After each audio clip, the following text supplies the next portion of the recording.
I'll make to-do lists sometimes and I'll find them 6 months later and I'll realize nothing on them actually mattered.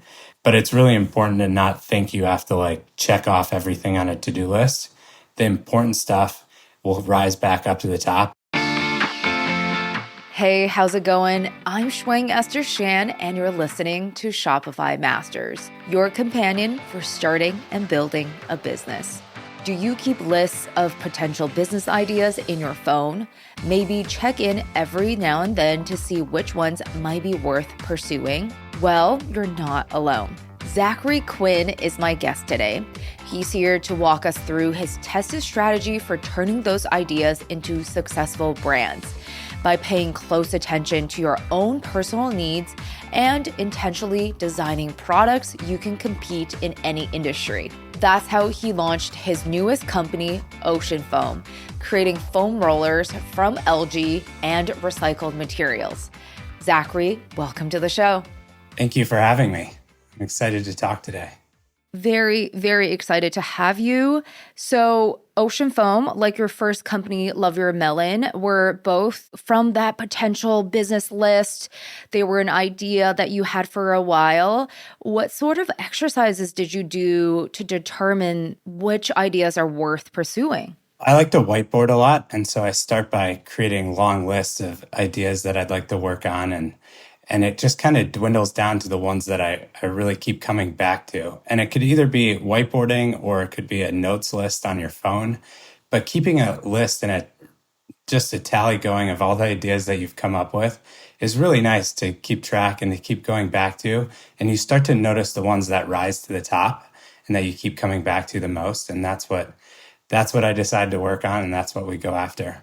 And what I love is both of your companies were impactful and purposeful. For your first business, Love Your Melon, you spent over a decade growing the company. Talk us through the process of building a brand with purpose and impact in mind. Yeah, so it's really important to me that we have an impact, that it's not just running a business to make money. Our first project, Love Your Melon, was actually a class project that we started when we were sophomores in college. And when we started that business, we thought it was only going to last for a couple months because it was just a class project in our entrepreneurship program. So really for us then, it was important that that made more of an impact than just making money for that A grade or for us to just kind of do and then move on from. It was like we wanted to make sure we could have an impact locally and around the world eventually, but in that class locally, especially. And so that's how we picked pediatric cancer patients to give our beanies away to.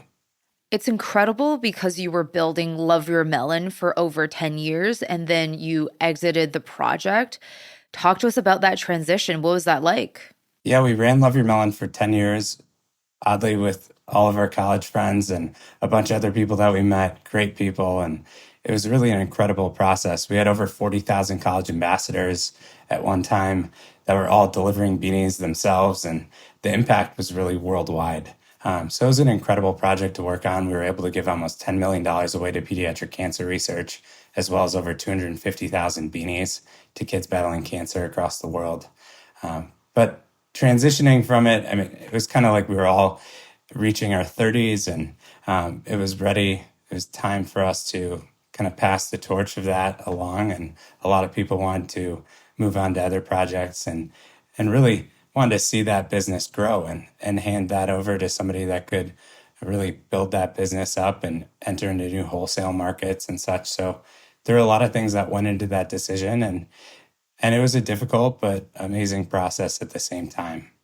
And sometimes starting over is quite liberating, but also intimidating. You know, an empty page is sometimes quite scary. So what were some steps you took to come up with the idea for Oceanfoam and ensuring that you're creating something that didn't exist and would have great impact again? Yeah, so it wasn't just an empty page. Like selling the business also meant getting a job for the first time, because my first business out of college was Love Your Melon, and that took off. And so then after we sold, then I went to work for them, as well as I had a kid the first week that we sold the business. It was at the same time. So I became a new father. And So it was a lot more than just an empty page. It was a lot of new experiences and adventures all along the way. It took about 2 years to get really excited about starting something new and working on a new project. And that whole time, I was thinking about Oceanfoam. I was thinking about foam rollers. It wasn't called that yet, but I was thinking about how I could create a new product. And after about a year and a half, 2 years is when I got either bored enough or excited enough to really want to go after it and start something new.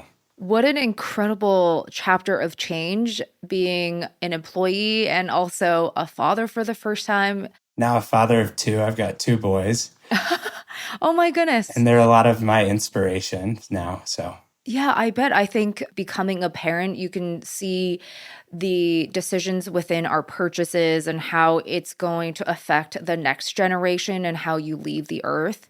Yeah, why were you interested in foam rollers of all things? but yeah, I really wanted to start an active brand, something to get me moving and to get my kids moving and do something in this wellness, health, fitness space. And foam rollers really, for me, gave me a lot of comfort and just improved my body over the past probably 5+ years. I used them for my back and my neck and legs and knee injury. So it really was important to me to create a product that mattered to me and that would improve my life and our family's life. And then the aspect of incorporating algae into the production and understanding the impact of that, it's such an incredible process. How did you actually get exposed to this side and start to contact manufacturers that can help you with that? I picked the name Oceanfoam for the foam rollers because I wanted it to be a sustainable brand. I wanted it to be tied to the ocean and our planet and making the world better. But I thought I was going to make foam rollers and workout products out of recycled plastic from the ocean. And so I went down that path of trying to figure out the manufacturing of it. I didn't have a supplier yet, but I was trying to figure out how to recycle plastic into foam. Now, as far as I've figured out, you can't recycle used plastic into foam. Once it's hardened into plastic, you can't put it back into a master batch that can be injection molded because it's all about heating to the right temperature and cooling to the right temperature. So you can't use recycled plastic, as far as I know, to make foam rollers.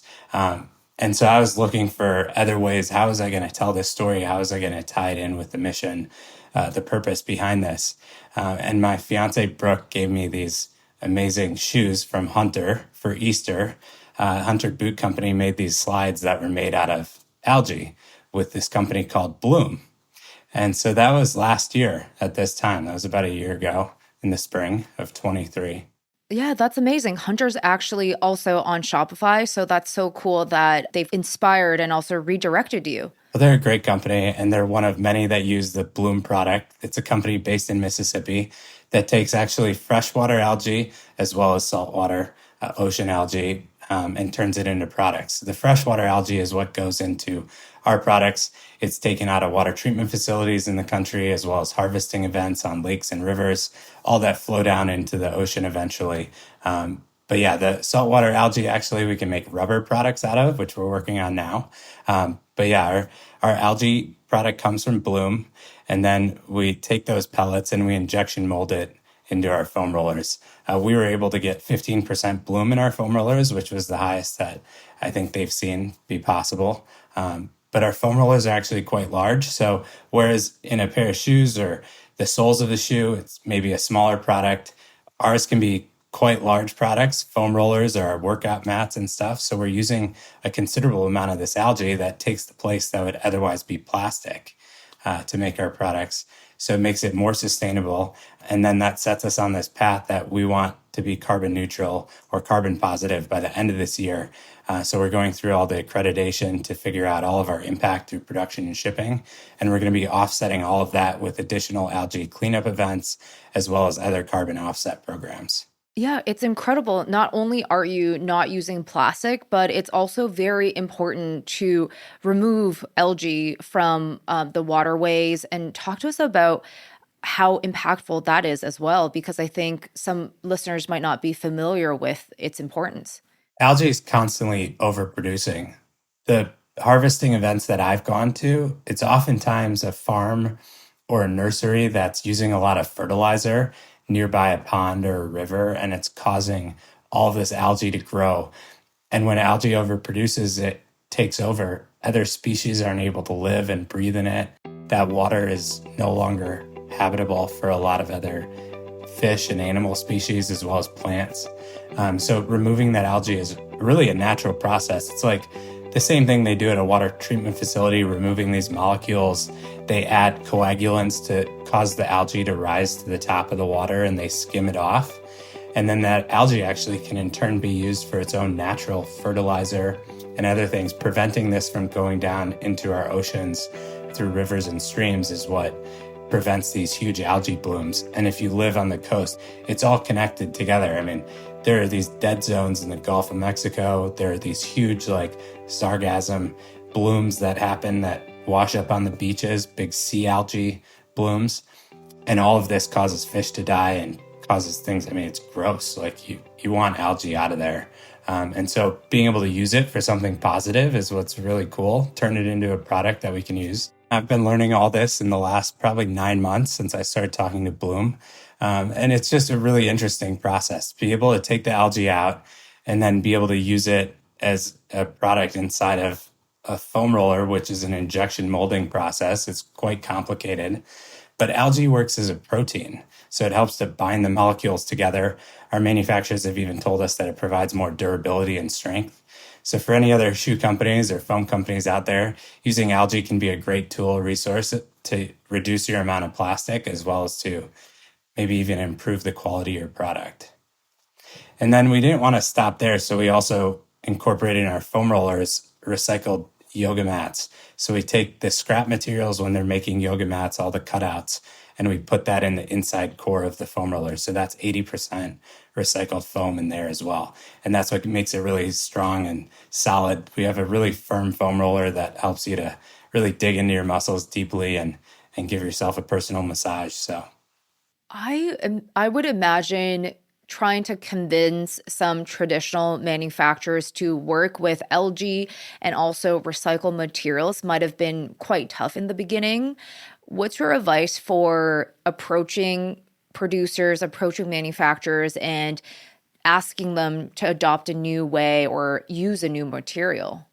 I think I got pretty lucky, but it was luck on a scale. So a volume play that I did where I went out to as many producers and manufacturers of foam rollers as possible, mostly through Alibaba, and reached out to get samples. And I got tons of samples. Some came from the same manufacturers uh, under different names, which I could tell pretty quickly. But I was able to select the manufacturer I wanted to work with, figured out how to get them iMessage so I could communicate with them easily at 2 a.m., which mostly we're working with manufacturers in China at this point.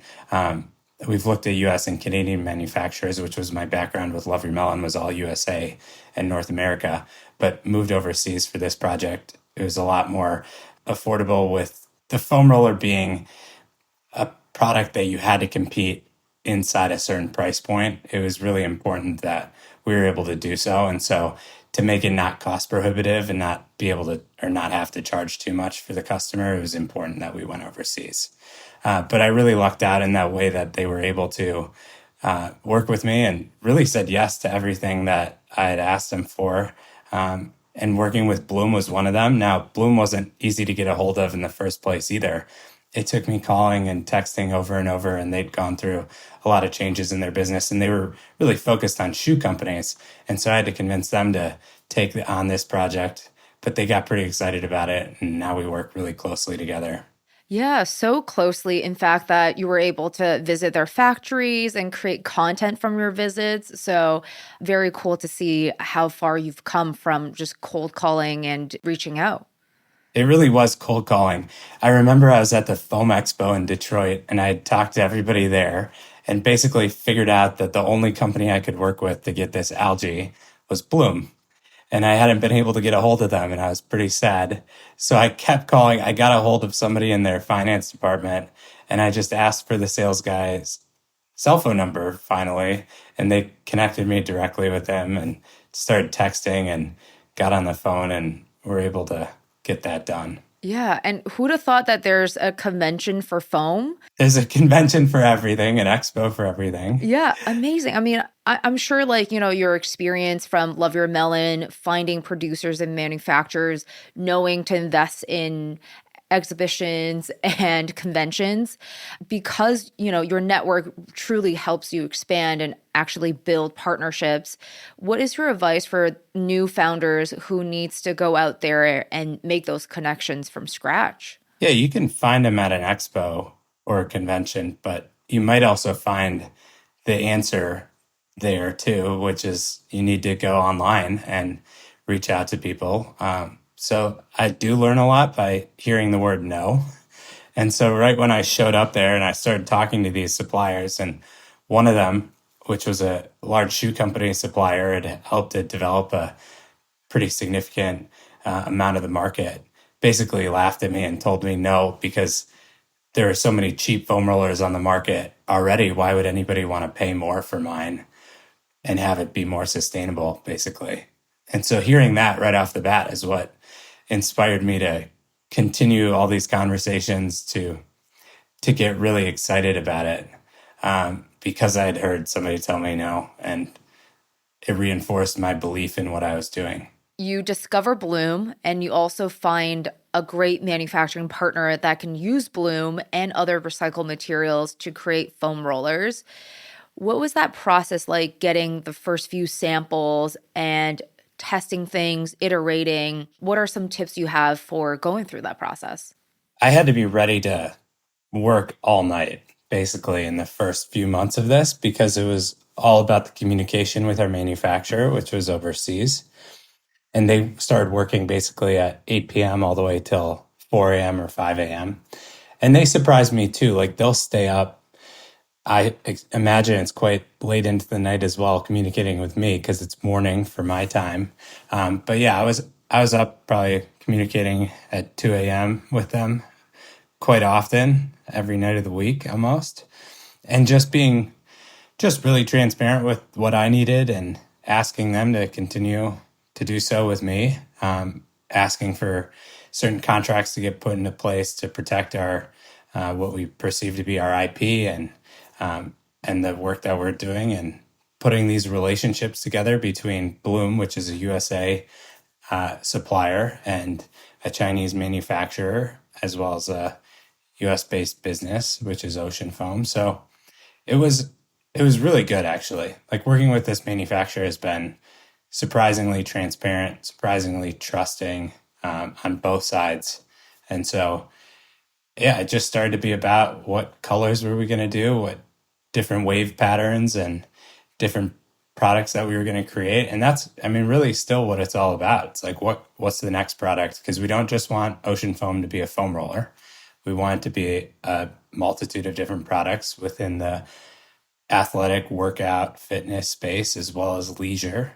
So we're making yoga mats, ball rollers, um, as well as pool noodles and other flotation products, like stuff that you'd enjoy in the clean water that you're helping to create. And so that's what this is all about, creating a full circle story for us. It's incredible to hear the impact you've had with both of your companies, and I'm very excited to learn more about Ocean Foam's growth. But before we do, I would love to take a moment to thank our listeners for tuning into the show. Thank you so much for listening to Shopify Masters. Make sure that you're subscribed to the show and let us know some feedback through a review. We love reading them and incorporating it into new episodes. Thank you so much. When you're building Love Your Melon and Oceanfoam, you're also building the company culture. How do you build culture that you want to be a part of and that you're proud of? I think people are just really attracted to the business and the mission and story behind it. And so it's really easy to get connected with great people. But then you got to make sure that it's the work that they want to do, it's at their own pace. And so creating a really flexible schedule in this day and age, I think, is super important. Much more so with Ocean Foam than with Love Your Melon. Keep in mind, with Love Your Melon, we started that when we were in college. And so it was like late nights, everybody working constantly. Like, I bet when we were running that at its peak, like before we sold it, there were like people working at all hours of the day and night. I bet you could find somebody at 5 a.m. working every night of the week. Like, there was just such a culture of let's get it all done. We've got a huge mission. We're all behind this. And there were like 40 employees. So everybody was constantly working harder and harder. Now with Oceanfoam, this is about like creating a new environment because it's all virtual too, where it's just really at your own pace.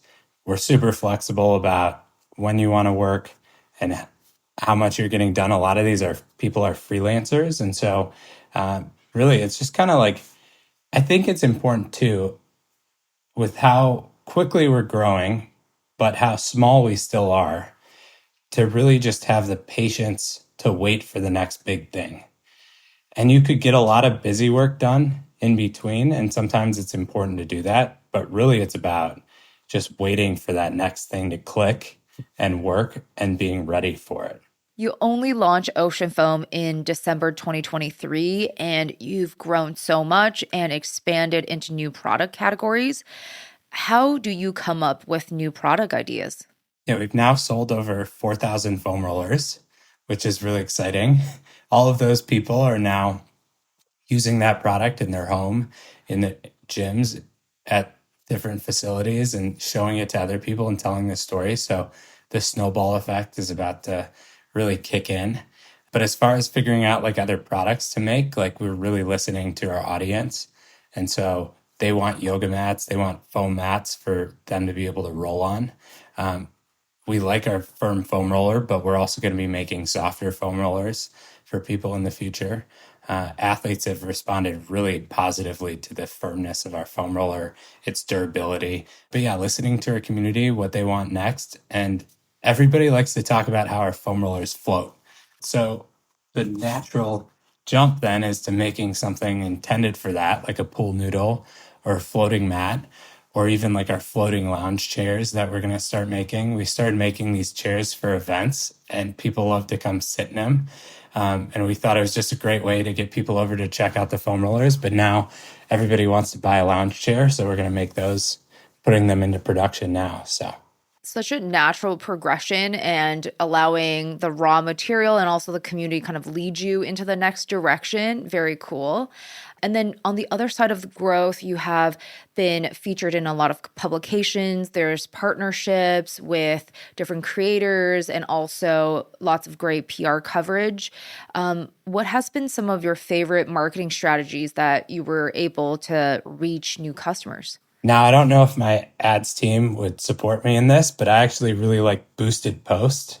I find that boosting your post on Instagram helped to really get a lot of engagement back from people that are coming up with creative ideas for partnerships or otherwise.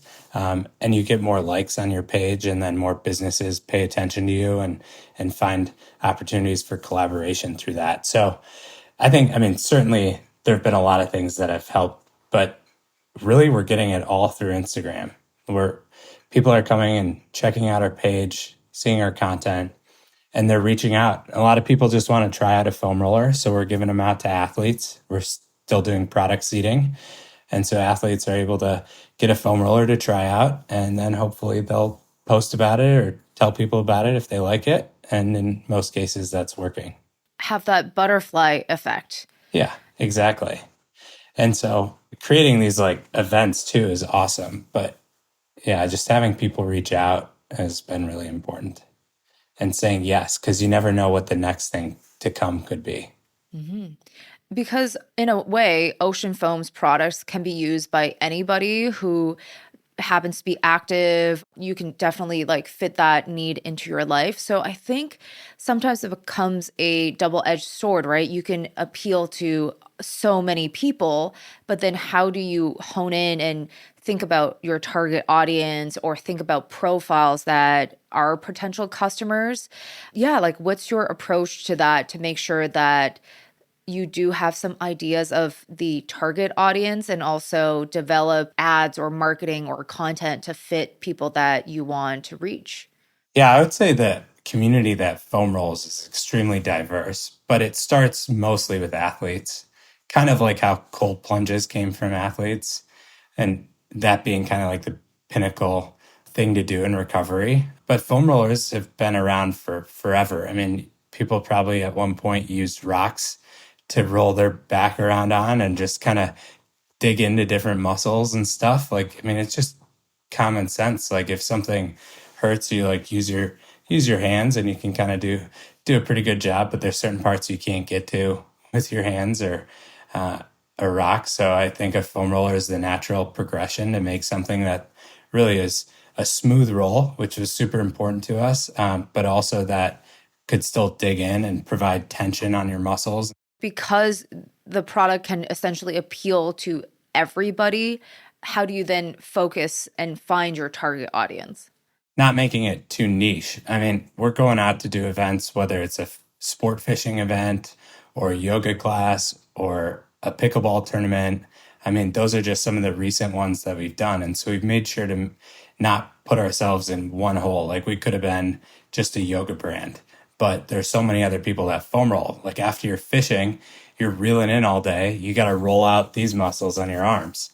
Or if you're playing pickleball, it might be in your back. Or if you're downhill skiing, it's probably your calves or your knees or legs. So I think there's a lot of different cases for this. And even just like every day, like if you're sitting in a chair like this all day, you need to like roll out your back, correct your posture. And so that's what it's about. And I think for me, it was like, I think all the time about how a foam roller has made me feel better and improve my posture and improve my way of life. And so having a physical product that can inspire you to do better is like a really cool thing. And so I wanted to make a foam roller that was beautiful enough that you could leave out in your living room so that you could do it more. You could think about it more. You could think about being active and healthy more.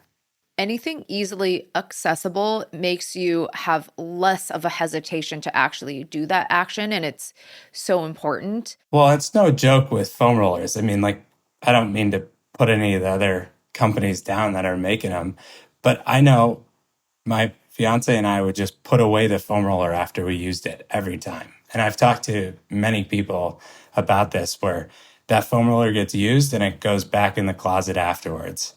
Like you're not leaving that out in your living room. And so part of the incubation of this idea was like, how do we make furniture that works as a foam roller?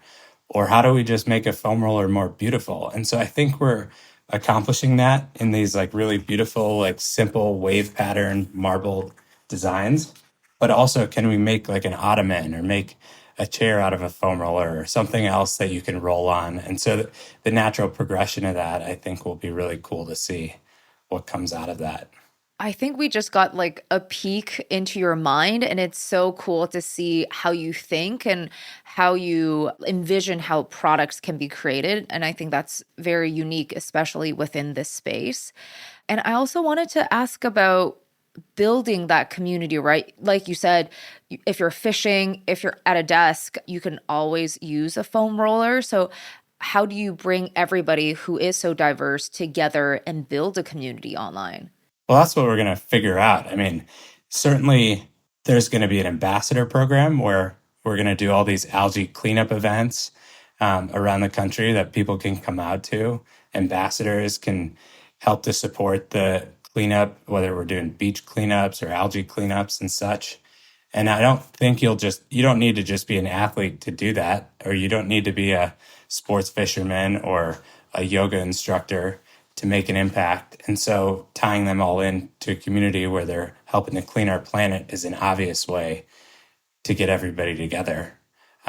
But people also have a diverse background of habits and hobbies and such. So I think people always have common ground to identify with a brand.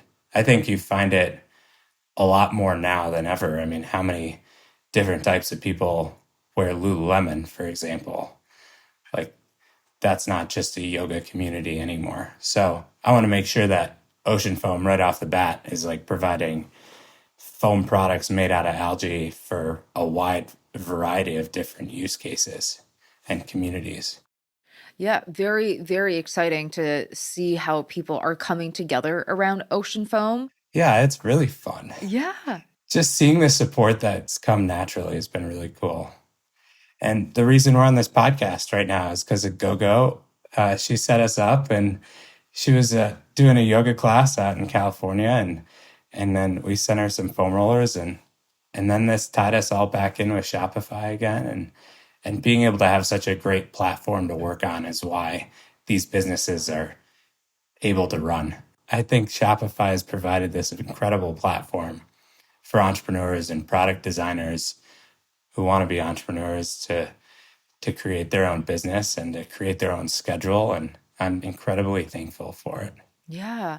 Well, I'm glad you're able to flow with GoGo and also connect with us on Shopify. And it also sounds like you're balancing so much because there's so many different aspects of the business you have to think about for Oceanfoam. What's your advice for people who have to juggle all of the responsibilities when you are a solopreneur or starting out, especially now, given the fact that you're a parent and starting a new company? Yeah, I'm incredibly lucky that I get to spend so much time with my kids and at home. But like we picked this time for this podcast today because they're napping right now.